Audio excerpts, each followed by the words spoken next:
Hello, friend, and welcome to long, peaceful journey through the quiet corners of the cosmos. Tonight, we drift into one of the most mysterious realms ever imagined by human thought: black holes. They are often described with drama, with fear, with the language of destruction. But here we approach them calmly, gently, like wandering into a silent library where the books are older than stars. Take a slow breath and let your shoulders drop. The universe is vast, and we have plenty of time.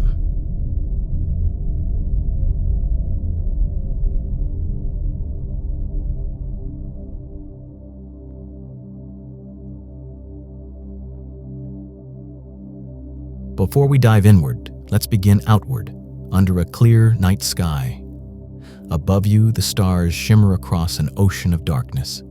Each one is a sun, some small, some unimaginably large.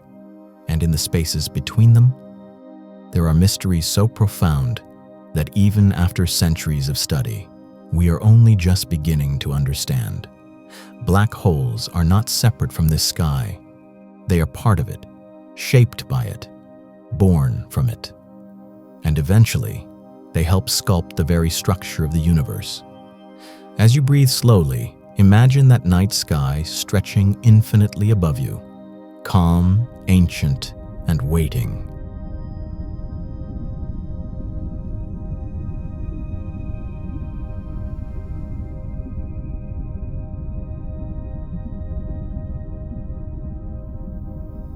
To understand black holes, we must first understand gravity in a new way, not as a force that pulls downward, but as a story about geometry. Einstein's great idea was that space and time are inseparable, woven together into a single fabric called spacetime. Massive objects bend this fabric, and smaller objects follow the curves, like marbles rolling along a soft sheet, but in 3 dimensions and in time itself. The heavier an object is, the deeper the bend. A black hole is a place where the bend becomes so deep that it forms a well with no visible bottom. Not violent, just profoundly curved.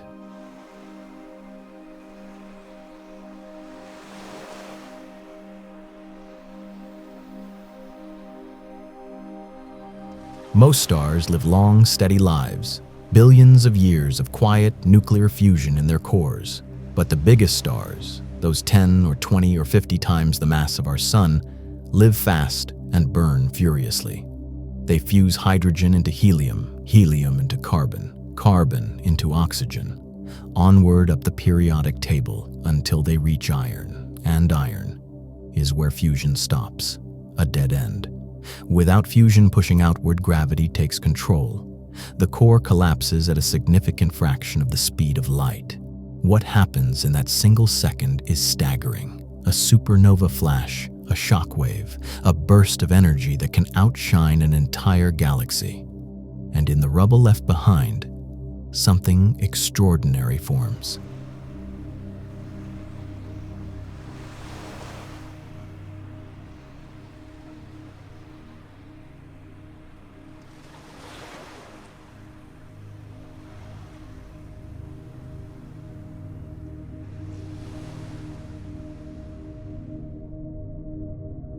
After a massive star collapses, what remains at the center depends on its mass.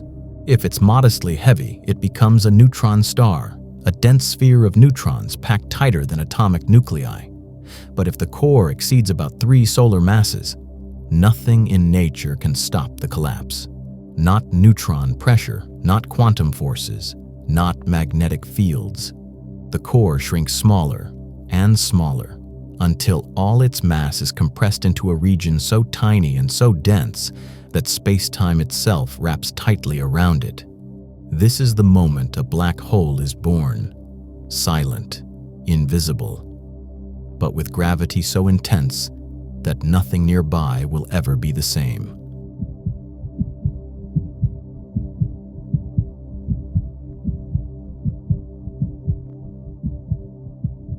Let's pause and imagine space-time as a tranquil surface of water. Place a pebble on it, and the surface dips slightly. Place a boulder, and the dip becomes deeper. Place something heavier still, and the water forms a whirlpool that spirals downward. A black hole is the cosmic equivalent of that whirlpool. Not a hole in space, but a region where space curves inward so dramatically that all paths, every possible direction, lead deeper in.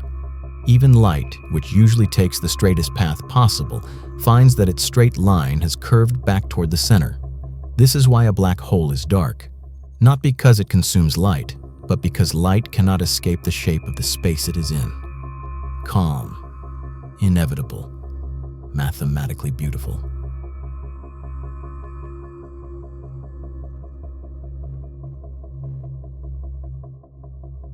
Now we arrive at one of the most iconic features of a black hole, the event horizon.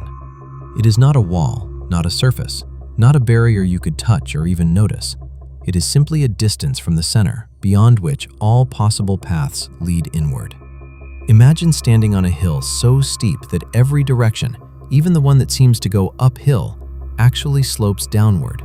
You take a step, and the ground guides you deeper no matter what you choose. That's the event horizon, the place where escape, even at the speed of light, becomes impossible. Above it, space still curves, but there are paths outward. Below it, the geometry of the universe is reshaped so drastically that all roads point the same way, inward. To an outside observer, anything falling toward the horizon appears to slow, freeze, and fade into darkness, as if time itself is stalling at the threshold. But from the viewpoint of the falling object, it drifts inward smoothly, effortlessly, without noticing the boundary at all.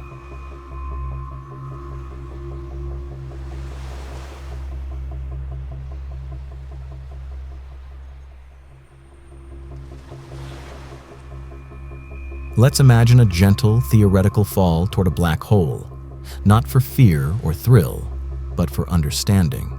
From far away, gravity feels strong, but manageable. You drift inward like a leaf caught in a slow current. As you approach, space begins to curve more steeply around you. Time seems to deepen, stretching in subtle ways you can't quite sense. If the black hole is supermassive, like the one in our galaxy's center, you wouldn't feel anything dramatic when crossing the event horizon. No tearing, no sudden force. Just a quiet passage into a region where the rules of motion gently change. It is surprisingly calm. Inside, light from the outside universe narrows into a bright halo above you, as if you are descending into a cosmic well. Ahead, deeper in. The path is inescapably forward. Behind you, the entire universe shrinks into a glowing sphere of distorted starlight. The farther you fall, the more stretched this image becomes. It is peaceful, silent, strangely beautiful.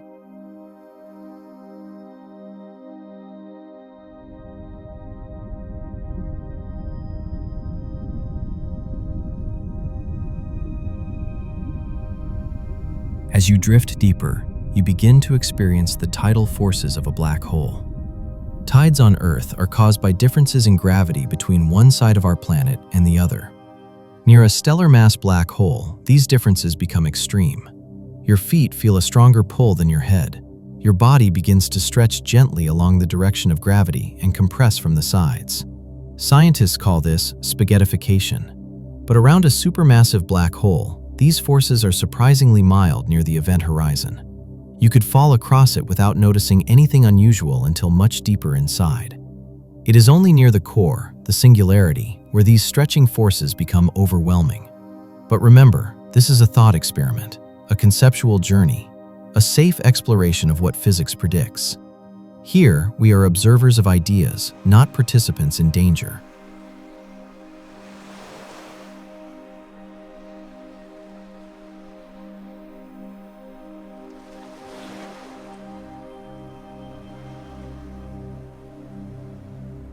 Around many black holes lies one of the most stunning structures in the universe, an accretion disk. A swirling, glowing ring of gas, dust, and starlight drawn inward by the black hole's gravity. As matter spirals closer, it heats to millions of degrees, shining brightly in X-rays and other high-energy light. From a distance, these disks look like cosmic whirlpools, bright, thin, elegant, rotating slowly around a center of darkness. Accretion disks can outshine entire galaxies. Some are calm and steady, others flare with turbulence and magnetic storms. But from the viewpoint of the falling traveler, you would pass through this region so quickly that it might resemble a glowing blur, a halo of light sliding past your vision as you descend. Outside, scientists use telescopes to observe these disks and infer the presence of black holes we can't see directly. They are the lanterns that outline the doorway to darkness.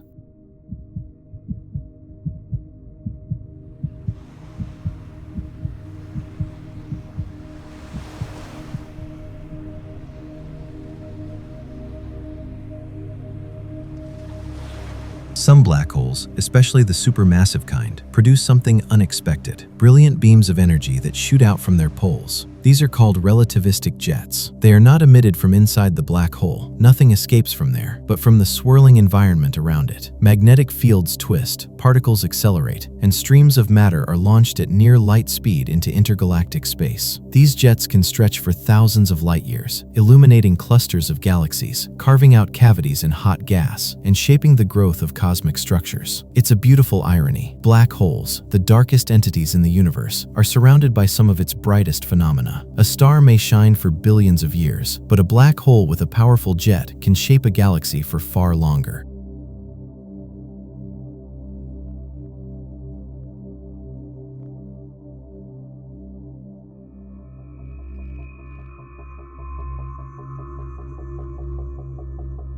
Black holes themselves emit no light, so how do we find them? 1. Stellar orbits. We watch stars move around empty points in space as if orbiting a massive, unseen companion. This is how we discovered the black hole at the center of the Milky Way. 2. X-ray emissions. Accretion disks glow in high-energy light that telescopes can detect. 3. Gravitational waves. When black holes merge, they send ripples through spacetime. These were detected for the first time in 2015, a breakthrough that confirmed black hole collisions. 4. The Event Horizon Telescope. In 2019, humanity captured its first direct image of a black hole's shadow, a glowing ring around darkness, the silhouette of gravity itself. Black holes may be invisible, but the marks they leave on the universe are unmistakable.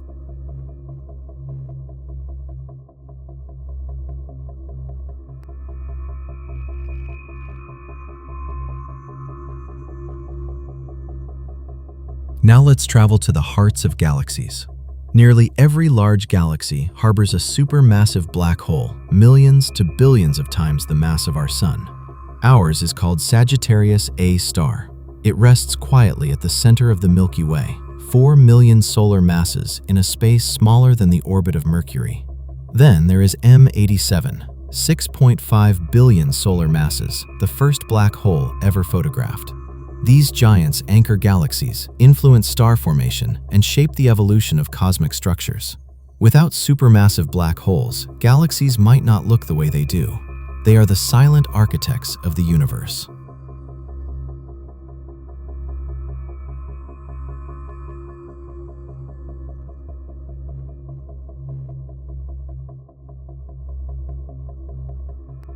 One of the great mysteries in modern cosmology is how supermassive black holes grew so quickly in the early universe.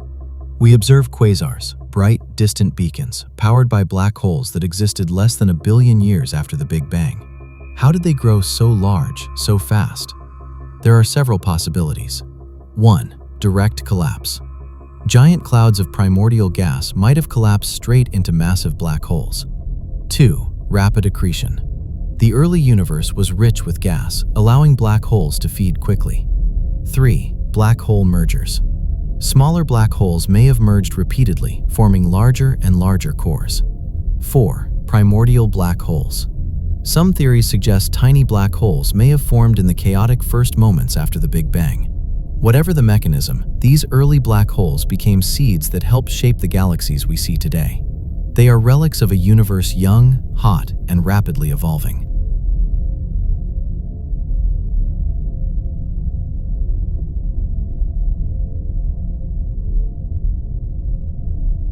To understand why black holes behave the way they do, we must return to the mathematics beneath spacetime. Don't worry, we won't use equations, just gentle ideas. Picture space as a flexible sheet. Every object with mass bends this sheet. A planet makes a dent. A star makes a deeper one. A black hole creates a steep, smooth tunnel that curves inward more sharply than anything else in nature. This curvature is described by Einstein's field equations, a set of relationships between matter, energy, and the geometry of spacetime. But here, we think of it more simply. Mass tells space how to curve. Space tells mass how to move. A black hole is a place where space curves inward so completely that the geometry creates a boundary, the event horizon. Inside that boundary, the steepness becomes extreme. The inward slope grows sharper and sharper until it reaches the singularity, a place where our understanding begins to break down. Black holes aren't holes at all. They are geometric structures, shapes of spacetime, regions where the math leans inward with irresistible elegance.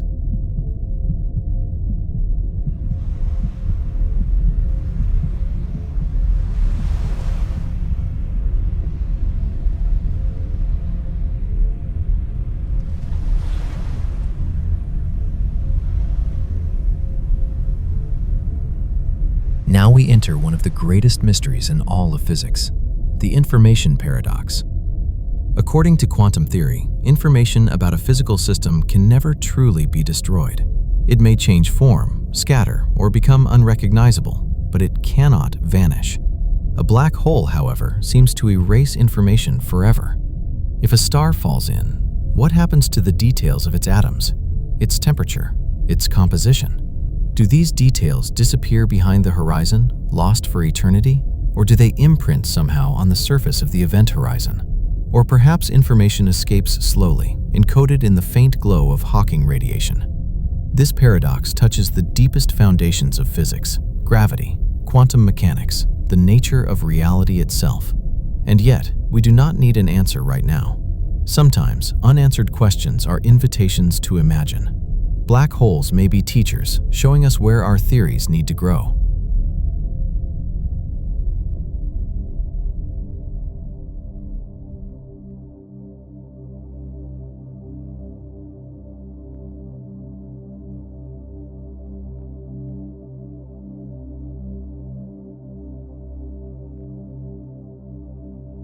In 1974, Stephen Hawking made a prediction that changed everything. He proposed that black holes are not perfectly black. They glow, very faintly, with what is now called Hawking radiation. This radiation is unbelievably weak for large black holes. A black hole with the mass of a star would take 10 to the power of 67 years to evaporate. A supermassive black hole would take 10 to the power of 99 years or more. These are numbers beyond imagination, larger than the age of the universe by factors so huge they become impossible to visualize. But eventually, slowly, inevitably, every black hole will radiate away its mass. And when it reaches its final moments, the black hole flares briefly, a last whisper of energy, and disappears, silent, elegant, complete.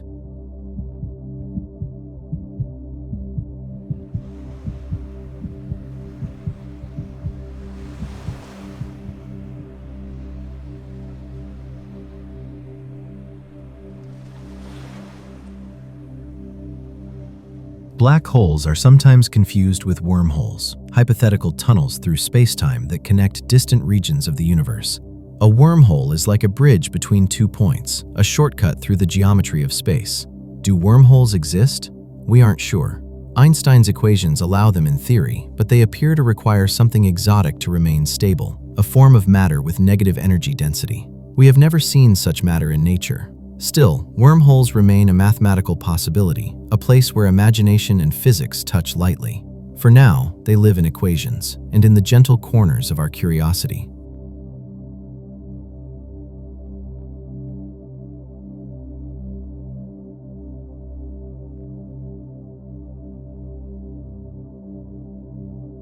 Let's drift now into the far future, far beyond the lifespan of stars, far beyond the drifting of galaxies, to a time trillions upon trillions of years from today. When the last red dwarfs fade into darkness, black holes will be among the final warm objects remaining in the universe.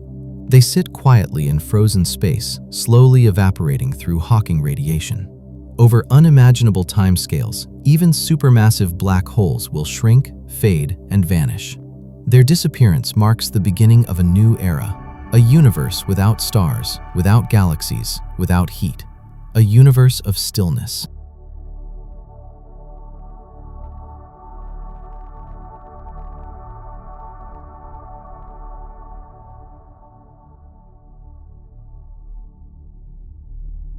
Physicists call this the heat death of the universe. It sounds dramatic, but in truth, it is peaceful. A universe that has spread out its energy so evenly, so uniformly, that nothing more can change.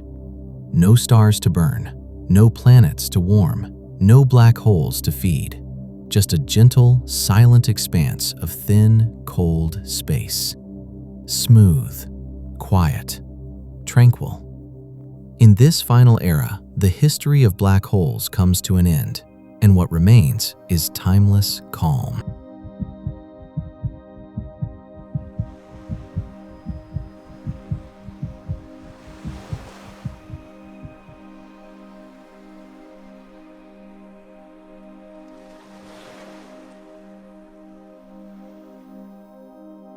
Black holes show us something profound about the universe. They teach us that darkness can be beautiful, that the unknown is worth approaching, that endings are part of beginnings, and that even the most extreme and intimidating objects can be understood through patience, curiosity, and quiet exploration. We do not fear black holes here. We study them. We appreciate them. We let them guide us inward to the deep structure of the cosmos. Their silence has much to say.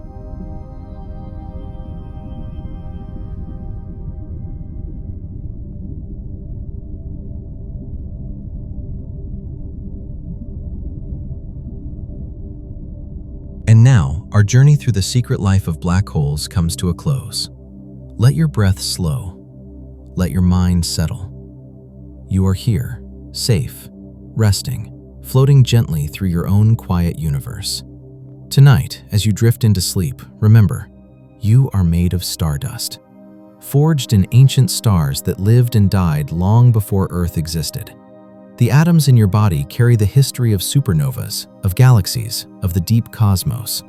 In a way, you are connected to every black hole, every star, every particle in existence.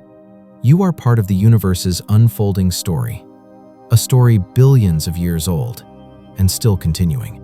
So let yourself rest. Let the universe watch over you. Let darkness be gentle.